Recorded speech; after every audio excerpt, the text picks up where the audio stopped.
Ram Narayan Ram. En 1993, Sri Balak Brahmakariji avait plus de 100 millions de disciples dans le monde entier. Aujourd'hui, il y a plus de 130 millions de personnes qui sont ses disciples. Balak Brahmakariji avait dit à Pandit Jawaharlal Nehru que si vous aviez fait de Mohammad Ali Jinnah le Premier ministre, l'Inde ne serait pas divisée en les parties dans lesquelles elle est aujourd'hui. Il a aussi dit à Nehru que le Népal et le Bhoutan devraient être fusionnés avec l'Inde. Il n'a jamais voulu que le pays soit divisé. Parmi les disciples de Balak Brahmakariji se trouvait Netaji Subhash Chandra Bose. Si Jinnah avait été le Premier ministre de l'Inde, aujourd'hui l'Inde, le Pakistan, l'Afghanistan, le Bangladesh et le Bhoutan ne seraient pas des pays séparés. Mais dans les temps à venir, vous verrez que tous ces pays se réuniront à nouveau. Les hindous et les musulmans deviendront également unis. Nous devons tous nous unir pour que cela se produise. Aujourd'hui, il y a environ 800 millions de personnes dans le pays, et tous devraient travailler ensemble pour que le pays puisse s'unir. Lorsque le pays n'était pas divisé, toute l'Inde vivait unie de la même manière, tout le monde devra à nouveau vivre ensemble.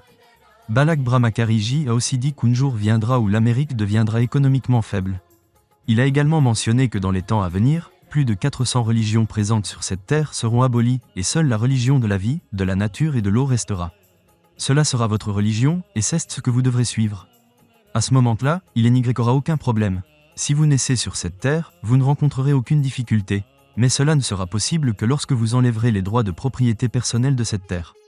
Nous devrons abolir les constitutions créées par l'homme, les partis politiques, les systèmes de caste et les sectes religions. Vous avez dû voir que tous les principaux dirigeants du Congrès ne sont plus en vie. La famille de Nehru devrait quitter le pays, car si elle ne part pas, elle pourrait aussi rencontrer sa fin. Si elle veut survivre, elle doit chanter Ram Narayan Ram. La mort de Sanjay Gandhi était aussi une mort prématurée. La mort de Lal Bahadur Shastriji était également suspecte. Si une enquête avait été menée à ce moment-là, la vérité serait sortie et cela aurait pu être une conspiration du Congrès. Pourquoi tout le pays restait-il silencieux sur cette question?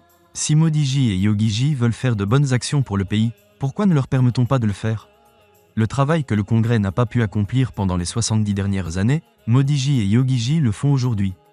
Le public ne le voit-il pas? Le public doit ouvrir les yeux et voir combien le gouvernement Modi travaille dur pour le pays.